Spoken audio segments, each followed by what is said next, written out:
possible cybercrime activity in the vicinity. Airspace and all controlled areas to be blocked in. Section 9 is currently on site. Repeat, all patrolling area units be advised. Possible cybercrime activity. This is Major. I'm on site. There's an echo box up here. Someone's scanning data traffic. Let's see who's worth this kind of surveillance.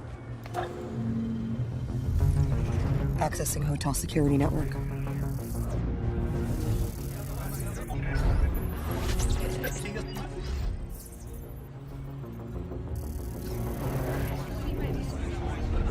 Got it. 43rd floor.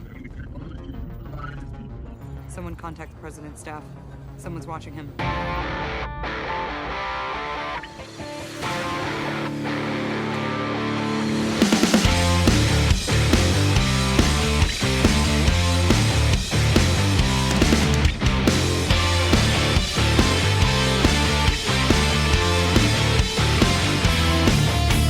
Quiet on the set!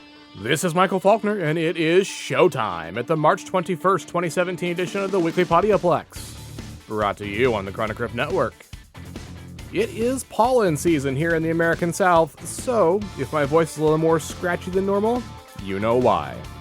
This week's birthdays include Keira Knightley from the Pirates of the Caribbean films and Star Wars: The Phantom Menace, director Quentin Tarantino, Captain Tight Pants himself, Nathan Fillion, Julia Stiles from the Jason Bourne films, Lucy Lawless from Xena, Warrior Princess, and Battlestar Galactica, Robbie Coltrane, Hagrid from the Harry Potter films, Ewan McGregor, Obi-Wan Kenobi from the Star Wars prequels, and on April Fool's Day, Matt Lanter, Wyatt Logan from Timeless, and Anakin Skywalker from Star Wars: The Clone Wars. Starting with the box office reports, it's a tale as old as time and a song as old as rhyme, but it's still fresh this week. At number 10 is The Belko Experiment, down 3 from 7th. At number 9 is the Lego Batman Movie, down 3 from 6th.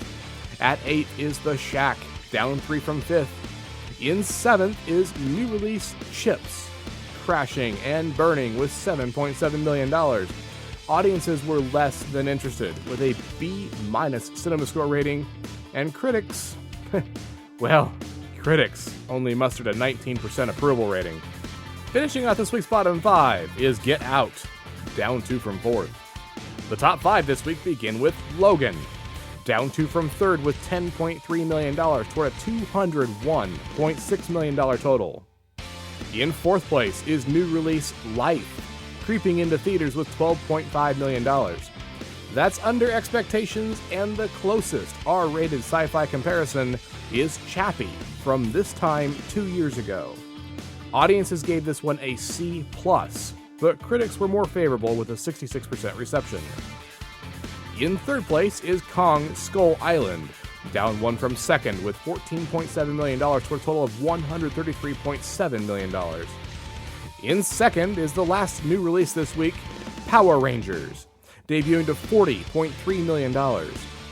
Audiences loved it with an A cinema score, and the under 18 crowd boosted that to an A+.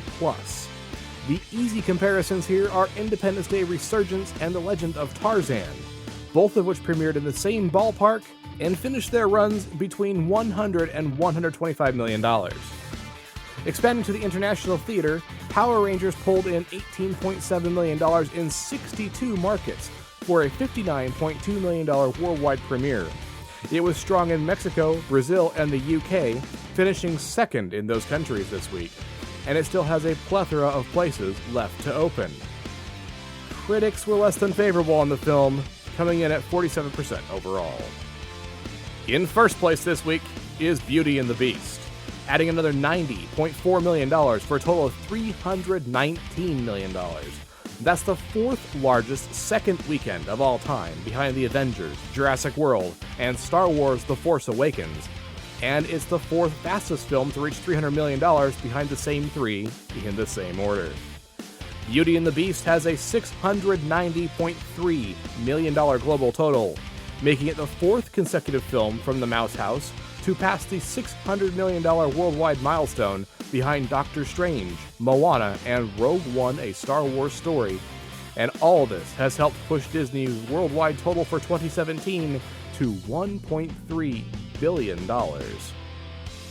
Let's close out the box office report with what was winning in years gone by. 5 years ago in 2012, The Hunger Games took number 1 for a second week with $58.6 million. 10 years ago in 2007, Blades of Glory won the weekend with $33 million. 20 years ago in 1997, Liar Liar was the winner for a second week with $25.4 million. 30 years ago in 1987, Blind Date took the title with $7.5 million.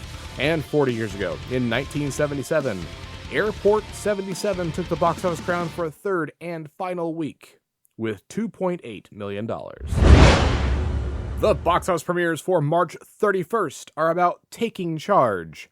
This week's headliner is Ghost in the Shell, a sci-fi action film starring Scarlett Johansson, Pilo Asbæk, and Takeshi Kitano. I have to do a deep dive. I have to get inside her memory.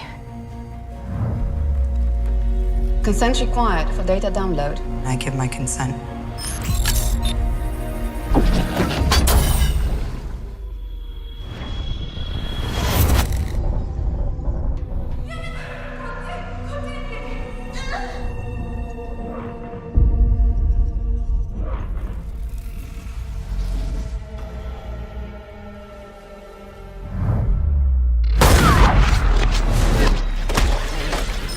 What the hell's happening? Disconnect. Get her out! I'm trying! Get her out now!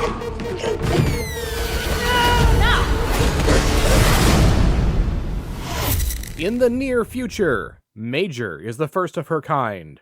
A human saved from a terrible crash who is cyber-enhanced to be a perfect soldier devoted to stopping the world's most dangerous criminals. Ghost in the Shell is rated PG-13. The other wide release is The Boss Baby, an animated comedy starring Alec Baldwin, Steve Buscemi, and Jimmy Kimmel. Who are you? Let's just say I'm the boss. The boss? You're a baby. You wear a diaper. You know who else wears diapers? Astronauts and NASCAR drivers, that's who. Gold efficiency, Templeton. The average toddler spends, 45 hours a year on the potty? I'm the boss. I don't have that kind of spare time.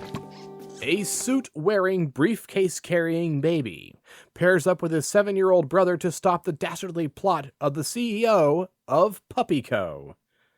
The Boss Baby is rated PG.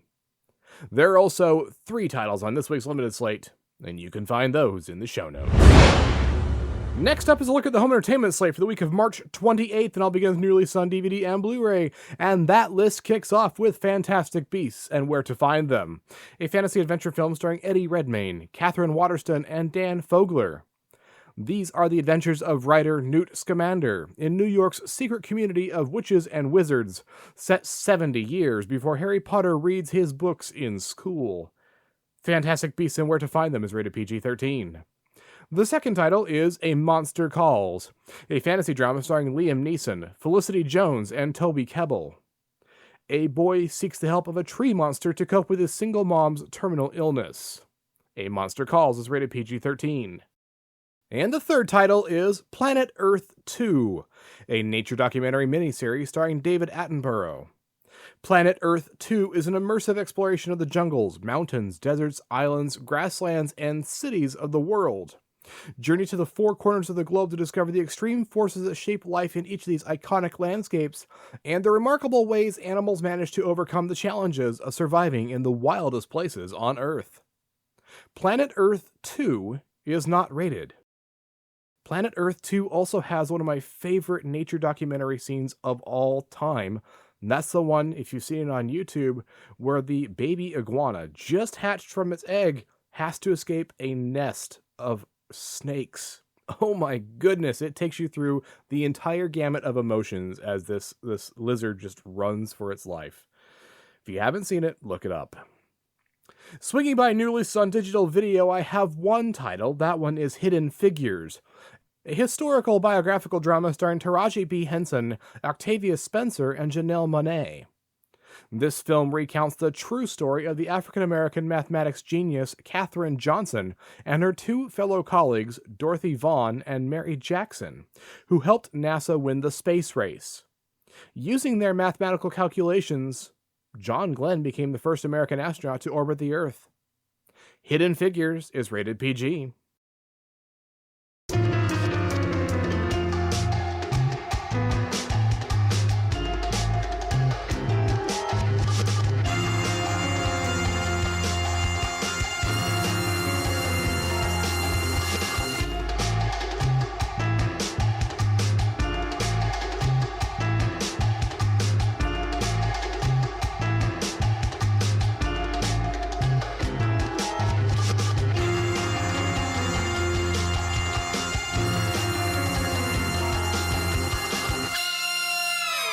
Moving right along to TV on DVD and Blu-ray, we start things there with Archer Season 7 from 2016, starring H. John Benjamin, Judy Greer, and Mary McDonnell Lewis. Following their disastrous turn as government agents turned drug dealers, the team reinvents themselves as a Los Angeles-based PI firm. Their first case?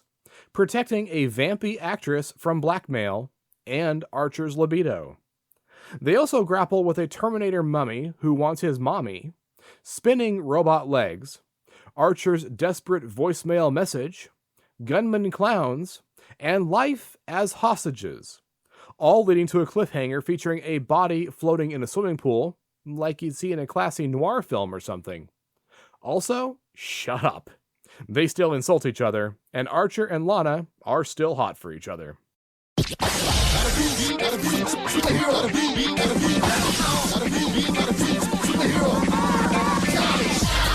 The second TV title is Static Shock, Season 1 from 2000, starring Phil LaMarr, Jason Marsden, and Kevin Michael Richardson. Meet Virgil Hawkins, a mild-mannered teen in the wrong place at the wrong time when a chemical explosion rocks the streets of Dakota City, changing him from a super geek to a superhero. Based on the milestone DC Comics property, this animated series about the adventures of the first African-American teenage superhero follows quick-witted Virgil, who finds himself imbued with electromagnetic superpowers after being exposed to a mutagenic gas. Taking on the guise of Static, an urban hero of his own creation, he must learn to control his powers, figure out how to patrol the skies at night, and still make it home in time to study for school. Virgil's greatest discovery becomes the real charge he gets out of helping people and making a positive difference as a superhero in his community. The series confronts real problems and issues faced by today's kids, even a decade and a half later, including peer pressure, gangs, and growing up in an ethnically diverse urban neighborhood. In the not-too-distant future, way down in Deep 13, Dr. Forrester and TV's Frank were hatching an evil scheme. They hired a temp by the name of Mike, just a regular Joe they didn't like. Their experiment needed a good test case, so they conked him on the noggin and they shot him into space.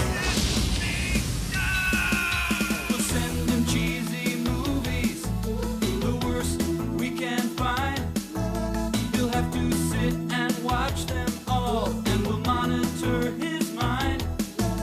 Now keep in mind, Mike can't control where the movies begin or end. He'll try to keep his sanity with the help of his robot friends. Robot roll call Kevin, Gypsy, Tom Servo, Crew. If you're wondering how he eats and breathes and other science facts, just repeat to yourself, it's just a show. I should really just relax. For Mystery Science Theater 3000. The final TV title this week is Mystery Science Theater 3000, Volume 38. Spanning 1988 to 1999 and starring Joel Hodgson, Michael J. Nelson, and Trace Ballou. And you know what? It's actually just Mike Nelson, as the Riffer Extraordinaire himself hosts all 4 episodes in this 38th collection of episodes from the beloved comedy series Mystery Science Theater 3000. But the true theme here is diversity. Proving to the world that no single genre is immune to cheese, and that our hilarious heroes aboard the Satellite of Love are equal opportunity critics, we present the worst in Cold War drama, sword and sandals, juvenile delinquents, and monsters. Any investment portfolio manager who advises that diversifying risk is a good way to minimize damage clearly has not watched enough MST3K. Behold an incredible melting pot of cinema's multicultural genres, and you will understand that in the world of cheesy movies, there is nowhere to hide. Episodes in this volume include Invasion USA, Colossus and the Headhunters, High School Big Shot, and Track of the Moon Beast.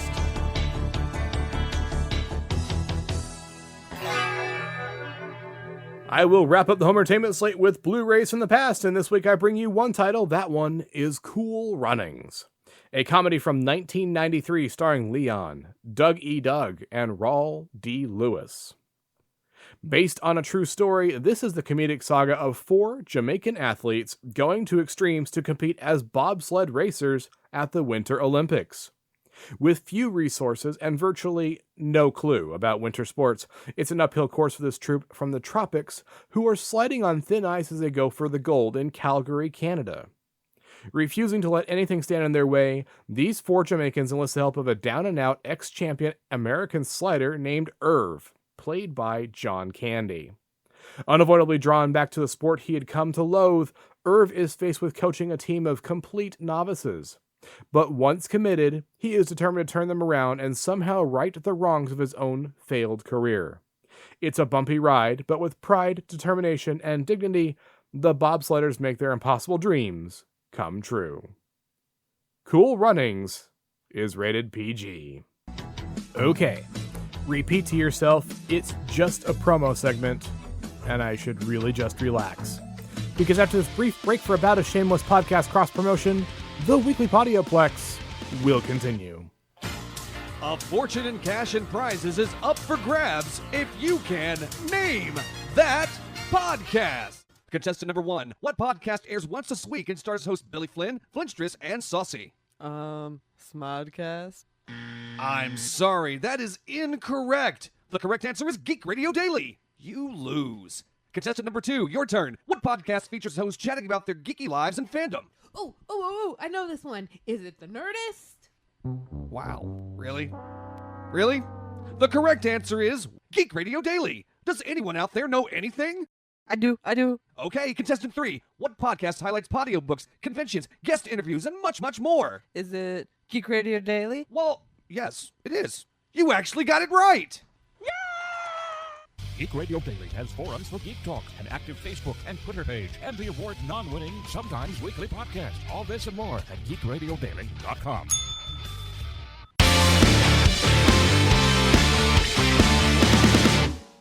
And welcome back to the Weekly Podioplex. I'm Denise with your Quick Flicks.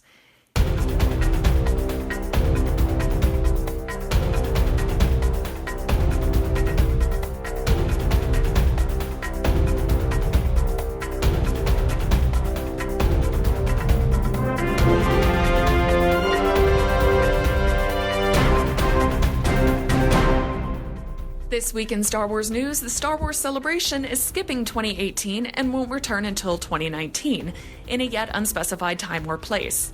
The post on the official website doesn't give an explanation as to why the year-long break, but Celebration 2017 will be the first time the event has occurred for 3 consecutive years.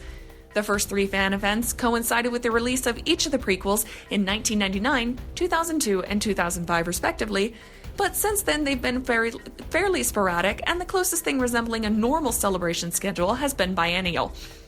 It's possible the celebration is going to go back to the model followed by the first 3, happening every other year with events in 2017, 2019, and 2021. Now 2018 marks the first May release for the new generation of Star Wars films after solid December releases, so it's possible that timing might be a factor as well. It could also be that Star Wars will have a much bigger San Diego Comic-Con presence too. But the point is, Celebration is coming up soon and we'll finally get an official Last Jedi trailer release, so really that's all that matters. Priorities, kids, they are important.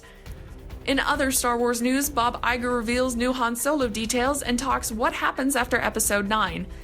He also addressed the death of Carrie Fisher, saying Lucasfilm is not changing The Last Jedi to deal with her passing. He said, When we bought Lucasfilm, we were going to make 3 films, episodes 7, 8, and 9. We had to deal with a tragedy at the end of 2016. Carrie appears throughout 8. We're not changing 8 to deal with her passing. Her performance remains as it is in 8. In Rogue One, we had some digital character. We're not doing that one with Carrie. On What Happens After Episode 9, he said, "We're starting to talk about what could happen after Episode 9, about what could be another decade and a half of Star Wars stories." He also revealed new details about the young Han Solo movie, saying the film will span the Star Wars rogue's years from 18 to 24. Han, not Han, woo. Han, played by Alden Ehrenreich, will meet Chewbacca, Junus Sutamo, and will be seen finding his ship, the Millennium Falcon. Jumping over to Marvel news, it's a will he stay or will he go now waiting game as Chris Evans decides he's actually open to playing Captain America after Avengers 4. Now, Evans is contracted all the way to Infinity War and the still untitled Avengers 4. Last week, he told Esquire he was probably done playing the hero after he fulfilled his contract. However, when Christina Radish spoke to Evans at press day for his new film Gifted, he told a different story. He said, "It's really not up to me. My contract's up. I'm not going to sit here and say no more. I think Hugh Jackman has made 47 Wolverine movies and they somehow keep getting better. It's a character I love, and it's a factory that really knows what they're doing. The system is sound over there. They make great movies. If they weren't kicking out quality, I'd have a different opinion. But everything Marvel does seems to become cinema gold. And like I said, I love the character. The only reason it would end is because my contract is up. After Avengers 4, my contract is done. Talk to Marvel. If we engage further, I'd be open to it. I love the character. It's almost like high school. You certainly always look to senior year, and then all of a sudden senior year happens and you're like, I don't know if I'm ready to go. It's tough thinking about not playing the guy. Should he stay or should he go now? I'm sorry. Song's running through my head. I personally will be sad if Chris leaves the role. However, I think there's a real danger of monopoly and monotony if he keeps the shield. I'm of the opinion Marvel should branch out with its characters and give due consideration to big screen matching, or at least emulating the books in some way, and passing the shield along to a new captain, whether it's Bucky or it's Sam. And while it's true comic book characters come back from the dead all the time, it's also true that Cap's shield has been picked up by more than one character at different points in the story. Doing so keeps things fresh and interesting and allows for new stories to have a turn in the light. And honestly, Marvel can't expect him to stick around forever, can they? And finally, over on the DC side, their upcoming films may have flashbacks and bonus flash forwards. Because, it's a good idea. DC films are still in the process of establishing the timeline of the characters who inhabit their movies. Eschewing origin stories, films like Batman vs. Superman and Suicide Squad introduce characters who had been operating in a fully functioning DCEU for presumably many years. Man of Steel was an early exception. It set out to tell the origin of the DCEU's Superman. For good or bad. Bad.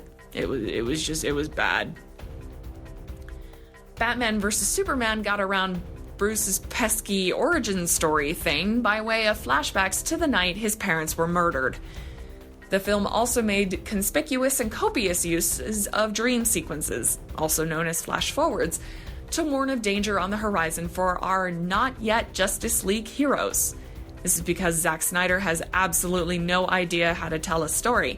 And, bonus points, this is also going to be the norm from now on.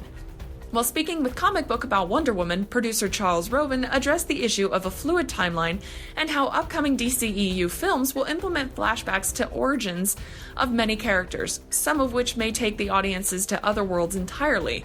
He also suggested the possibility of more flash forwards happening as a way to build toward future storylines.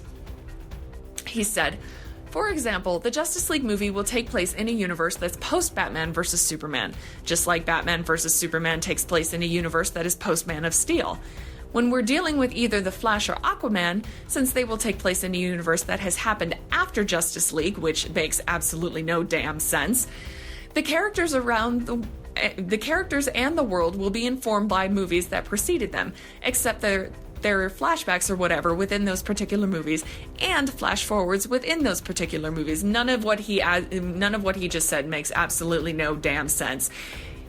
If you follow along with the comic books, you know that Cyborg, Aquaman, and Wonder Woman, Batman, Superman, and The Flash all have origin stories preceding the events to the Justice League. That's how origin stories works.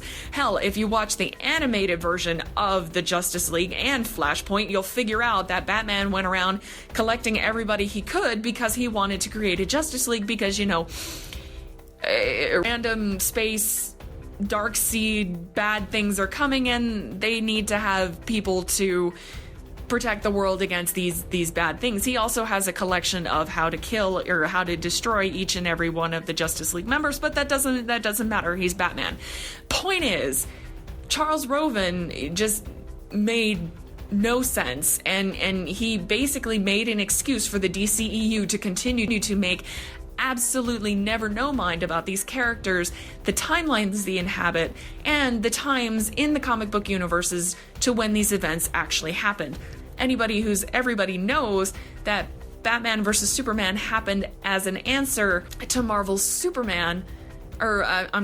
Marvel's Civil War, and played along the same ideological differences between the two powerhouses of the DC universe. But you know what? That's okay. Never mind. Doesn't matter.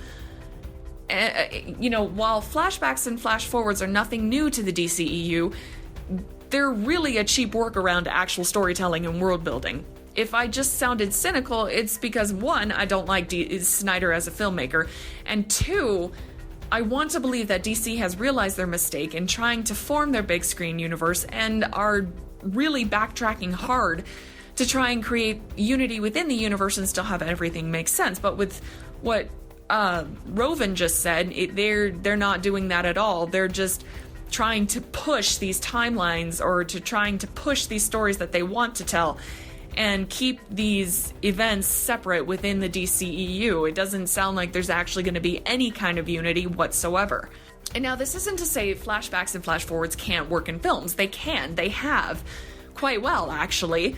But it takes a damn good writer, and I don't know as though the DCEU has that. And really, these are devices that work better in books, because books take a much longer time to explain things, and there are little tricks and whatnot to make sure that these things work.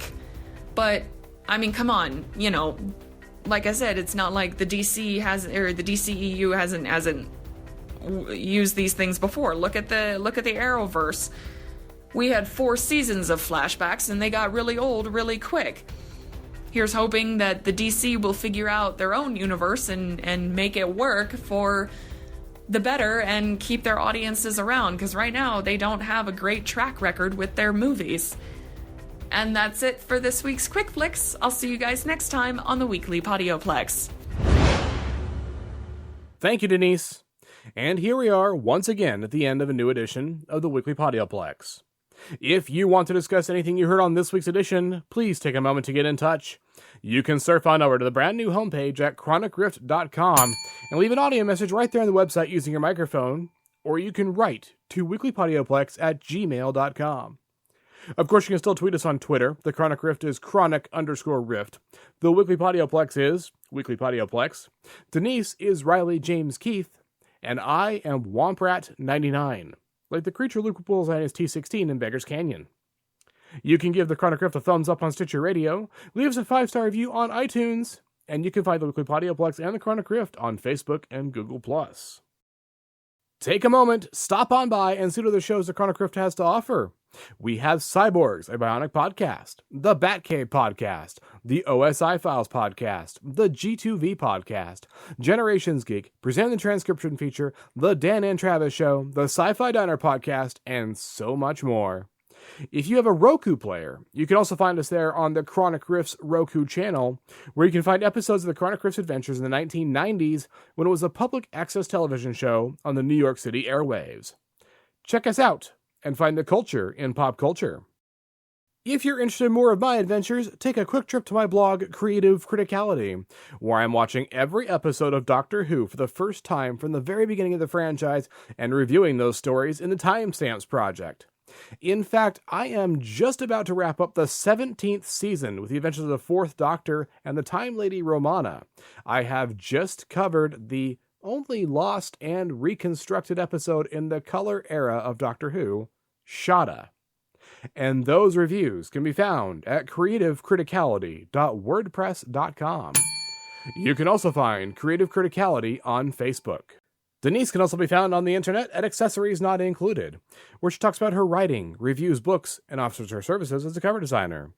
Check her out at accessoriesnotincluded.com. If you decide to pick up any of this week's new releases, why not do it through our Amazon store? You can get the newest entertainment at Amazon's low prices and high-quality service, and each purchase you make that store supports the Chronic Rift Network. Your support keeps us on the air, and we appreciate your consideration. Look for the links to our best bets in the network store in our show notes, or click the Amazon box on the website. The Weekly Podioplex is a Lucky Shot production and is produced by John S. Drew. On behalf of Denise and John, this is Michael Faulkner. Thanks for listening. Until next time, there are adventures and drama, comedy and action, worlds to explore in the depths of film. Get some popcorn, find your favorite seat, and I'll see you at the theater.